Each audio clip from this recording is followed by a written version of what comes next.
बहुत ही बढ़िया कवि, जिला अखिल भारतीय के साथ साथ बाहर में भी बड़े बड़े मंच में जाते। भिलाई से पधारे हैं भाई मयंक शर्मा। कहा है एक बार मोल बोलते त्रिपाठी जी, मैं बोले कहा है चल तो 5 स्टार में खाना खा जाबो। मैं कह चले चल भाई जी के और जिकेन 2 ठन दरवाजा रहा मिश्रा जी। एक ठन दरवाजा में लिखा रहा है सुस्वागतम, दूसरा में लिखा रहा है वेलकम। एक ही थे भाई, हिंदी में तो सभी जाते थे, अंग्रेजी वाले में घुसर जाते, अंग्रेजी में घुसर गए वेलकम में। वहां जाए के बाद फिर 2 ठन दरवाजा, फिर एक ठन में लिखा रहा है अच्छा खाना, दूसरा में लिखा रहा है बहुत अच्छा खाना।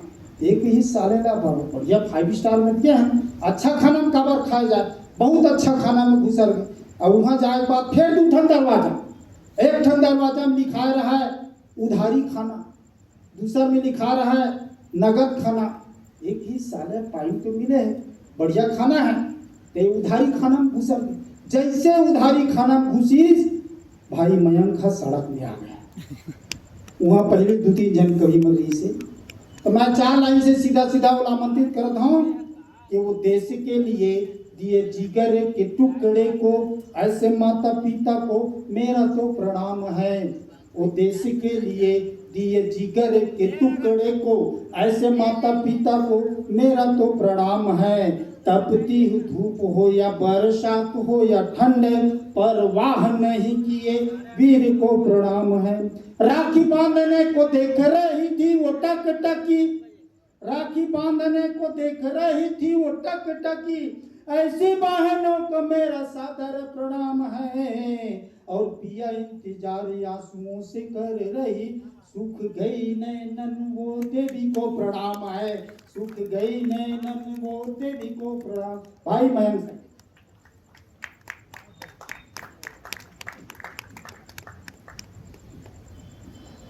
माँ शारदे को प्रणाम करता हूँ। मेरे भाग्य में बचे हुए सभी श्रोताओं को मैं प्रणाम करता हूँ। आधे से ज्यादा श्रोताओं को बाकी कवियों ने भगा दिया, बचे हुए को मैं भगा दूंगा।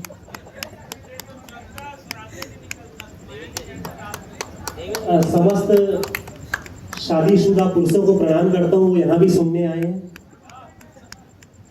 और समस्त शादीशुदा महिलाओं को आभार व्यक्त करता हूँ कि आप किसी की तो सुनने आई हैं। बस मैं आपके बीच, देखो सब बोल रहे हैं कि समय कम है, समय कम है, लेकिन समय कम कोई नहीं ले रहा है। ये हिंदुस्तान है, दीवारों में लिख के बताना पड़ता है कि दीवारों पे लिखना मना है। कोरोना काल में भीड़ नहीं लगाना, ये देखने के लिए हम भीड़ लगा लेते थे।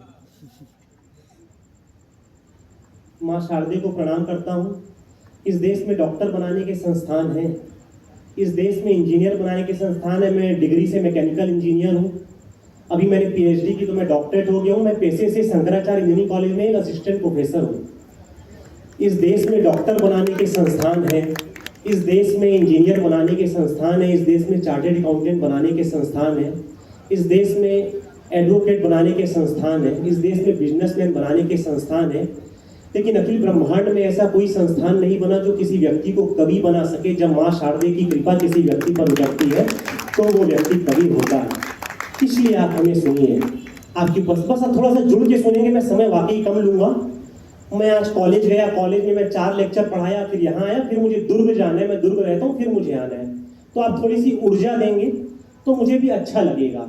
बस मैं 5-7 मिनट आपके मध्य उपस्थित हूँ, सुने। आदरणीय मिश्रा सर, आपकी उपस्थिति को, संस्कृति विभाग को, देवेश भैया और सभी जो लोग बैठे, विक्की भैया और समस्त लोग बैठे हैं, सबकी उपस्थिति को प्रणाम करता हूँ।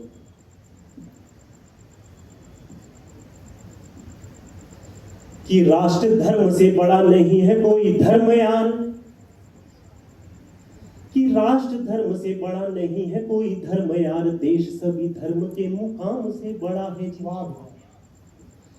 कि राष्ट्र धर्म से बड़ा नहीं है कोई धर्म यार, देश सभी धर्म के मुकाम से बड़ा है जी। और सैनिकों की चौखटों पे शीश को झुकाइएगा, उनका ठिकाना 4 धाम से बड़ा है जी। कि देश की सुरक्षा हेतु देहदान वाला काम कि देश की सुरक्षा हेतु देहदान वाला काम आपके हमारे सारे काम से बड़ा है जी। कि देश की सुरक्षा हेतु देहदान वाला काम आपके हमारे सारे काम से बड़ा है जी। कि देश की सुरक्षा हेतु देहदान वाला काम आपके हमारे सारे काम से बड़ा है जी। और राम और राष्ट्र में से एक चुनना पड़े तो राम भी कहेंगे राष्ट्र राम से बड़ा है जी। राम और राष्ट्र में से एक चुनना पड़े तो राम भी कहेंगे राष्ट्र राम से बड़ा है जी। राम और तिवारी सर आपकी भी उपस्थिति को प्रणाम करता हूँ।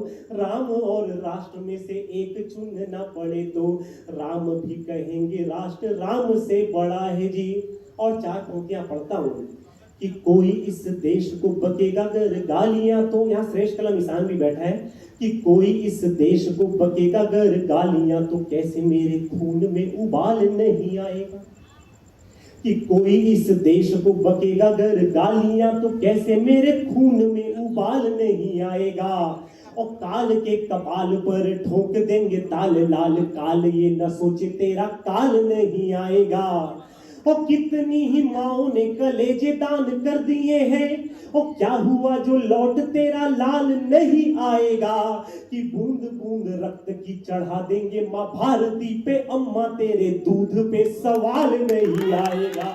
बूंद बूंद रक्त की चढ़ा देंगे माँ भारती पे अम्मा तेरे दूध पे सवाल नहीं आएगा। यह देश भारतीय जनता पार्टी का घोषणा पत्र नहीं है। यह देश भारतीय राष्ट्रीय, थोड़ा सा ये मैं आवाजाही चाय नाश्ता बंद कर दीजिए। किसी ब्राह्मण को आप सामने खड़ा कर दो, उसके सामने खाओ, वो देख के मर जाएगा। तो थोड़ा सा मतलब ये, हाँ मेरे हिस्से का भी बिल्कुल सर। मैं आपको प्रणाम करता हूँ। 2 हाथ में 10 चाय पकड़ के लाए। आप प्रधानमंत्री के ज्यादा योग्य उम्मीदवार हैं और वो भी सूट बूट में है। बस बिल्कुल स्थान ग्रहण करिए जी, बस ठीक है। श्राद्ध पक्ष चल रहा है और मैं ब्राह्मण आदमी हूँ, किसी का मैं श्राद्ध कर दूं तो उसे मरना पड़ता है। चाय वाले तो आप नहीं, चाय वाले को नहीं बोलना चाहिए, बिल्कुल भी बन सकता है कुछ भी। सुने कि शीश को कटाने और काटने का प्रण लिया, प्रण किसी हाल तोड़ते नहीं थे लाडले। कि शीश को कटाने और काटने का प्रण लिया, प्रण किसी हाल तोड़ते नहीं थे लाडले। और युद्ध बीच सिंह सीधा हार मारते, सपूत कदमों को कभी मोड़ते नहीं थे लाडले। कि वीरता के नए प्रतिमान गढ़ते रहे हैं, कायरता कभी ओढ़ते नहीं थे लाडले। और गोलियों के आगे सीना तान के खड़े रहे हैं, हाथ से तिरंगा छोड़ते नहीं थे लाडले। कि गोलियों के आगे सीना तान के खड़े रहे हैं, हाथ से तिरंगा छोड़ते नहीं थे लाडले। कि सरहदों से जंग का बुलावा जब आया मुझे, कि सरहदों से जंग का बुलावा जब आया मुझे, भाइयों ने मेरे बड़ी धूम से विदा किया। और पापा ने कहा कि लाल नाक तू कटाना नहीं, हौसला बढ़ा के बड़ी झूम के विदा किया। कि भाभी बीवी बहना ने पहले तो निहारा मुझे और साथ थोड़ा दूर घूम के विदा किया। कि मौत से ही पहले मुझे मोक्ष मिल गया था, जब माँ ने मेरा माथा चूम के विदा किया। मौत से ही मुझे मोक्ष मिल गया था, जब माँ ने मेरा माथा चूम के विदा किया। एक बलिदानी के बेटे से मास्टर साहब पूछते हैं कि बेटे तिरंगे में कितने रंग होते हैं? वो कहते हैं तिरंगे में 5 रंग होते हैं। मास्टर साहब गुस्सा होते हैं, बेवकूफ याद कर ठीक से तिरंगे में कितने रंग होते हैं? वो कहते हैं मास्टर साहब तिरंगे में 5 रंग होते हैं। बोले कौन से 5 रंग? तो उसका जो जवाब है मयंक शर्मा पढ़ता है, आप इस छंद से शायद मुझे याद रख पाएंगे। कि पूछा गया प्रश्न रंग कितने तिरंगे में है, कि पूछा गया प्रश्न रंग कितने तिरंगे में है, आया जो जवाब 5 तो हुआ बवाल था। और गुरुजी थे क्रोध में, वह छात्र मुस्कुरा रहे थे, पर जवाब देने वाला छात्र बेमिसाल था। उसने कहा कि 3 रंग सब जानते हैं, चक्र वाला नीला रंग भी बड़ा कमाल था। और पापा जब द्वार पे तिरंगा ओढ़ आए थे तो मैंने देखा खून से तिरंगा लाल लाल था। पापा जब द्वार पे तिरंगा ओढ़ आए थे तो मैंने देखा खून से तिरंगा लाल लाल था।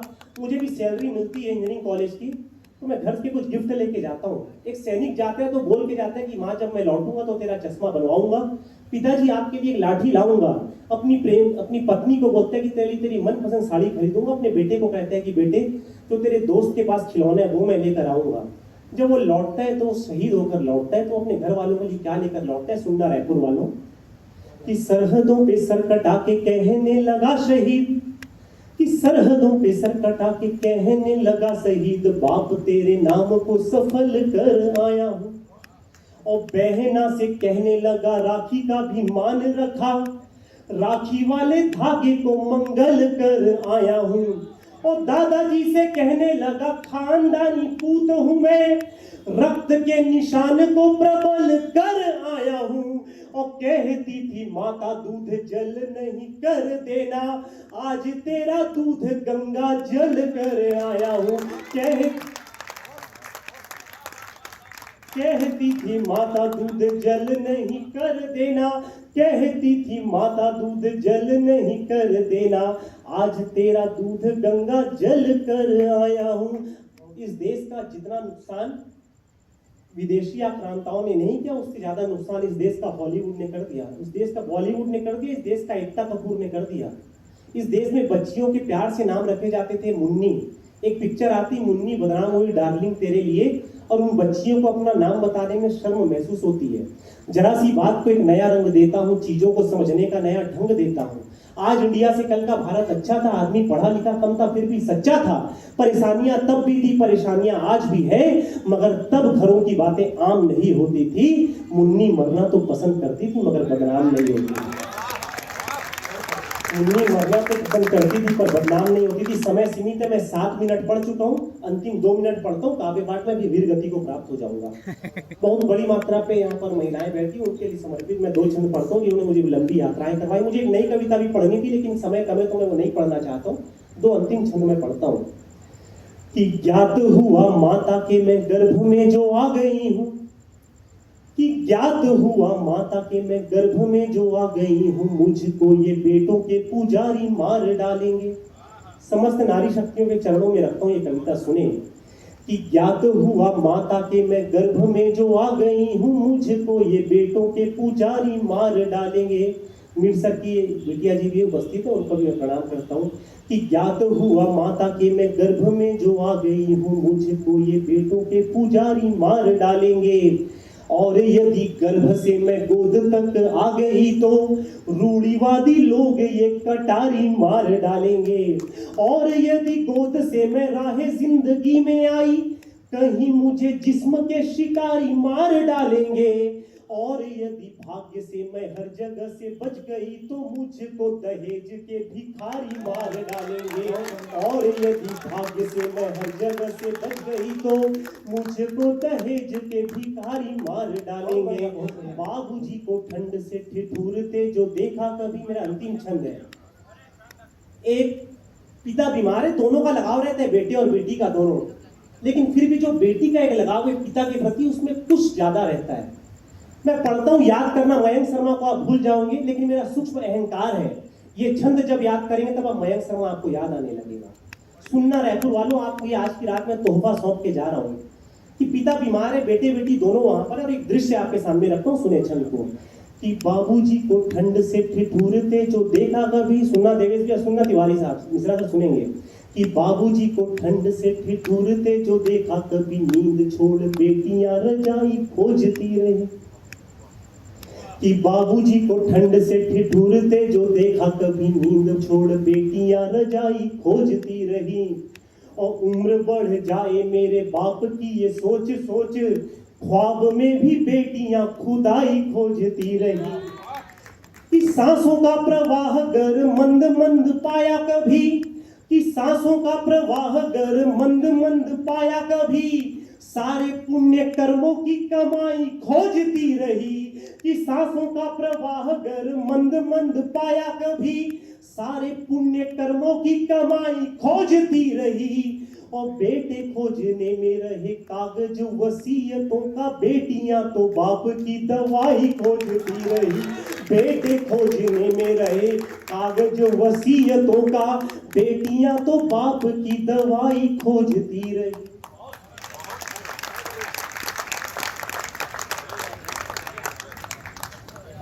एक बार और जोरदार ताली से अपन स्वागत करें। बहुत बढ़िया। अब अंतिम पड़ाव में है